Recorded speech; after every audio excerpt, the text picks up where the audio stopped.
മോഗ്രാലിലെ മുഹമ്മദിന്റെ വീട്ടിൽ കള്ളം കയറി. മോരാലത്തെ മുഹമ്മദിന്റെ പൊരയില് കള്ളം കയറി.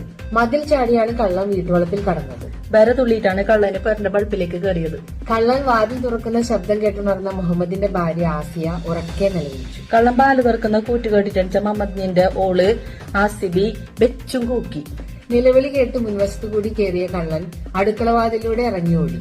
കൂക്കുന്ന കേട്ടിട്ടാകുമ്പോ കൊട്ടിൽപ്പറത്തില് കയറിയ കള്ളന് കുച്ചിൽപ്പറത്തില് കിഞ്ഞിട്ട് പാഞ്ഞു. ഓടുന്ന സമയത്ത് അടുക്കളപ്പുറത്തുണ്ടായിരുന്ന ചളിയും പായലും ചവിട്ടി കള്ളൻ വഴുതി. പായുമ്പോ കുച്ചിൽപ്പറത്തിലെ കുറെ ചീച്ചലും പാമ്പാഞ്ചും പിടിച്ചിട്ടുണ്ടായിരുന്നു. ആടെ ചവിട്ടിട്ട് കള്ളന് ചാറിയിട്ട് പോണ്. അനക്കം കെട്ടെത്തിയ അയൽക്കാർ കള്ളനെ പിടിച്ച് പോലീസിൽ ഏൽപ്പിച്ചു. അജനെ കേട്ടിട്ട് വന്ന നരക്കാര് കള്ളനെ പിടിച്ചിട്ട് പോലീസിന് കൊടുത്തു. ഇനി ജീവനുണ്ടെങ്കിൽ മോഷണം ചെയ്യില്ലെന്ന് കള്ളൻ സ്റ്റേഷനിൽ വെച്ച് സത്യം ചെയ്തു. ഇനി ചേച്ചിട്ടുണ്ടെങ്കിൽ കക്കാൻ പോവാലെന്ന് കള്ളൻ സത്യം പിടിച്ചിട്ട് ചെല്ലി.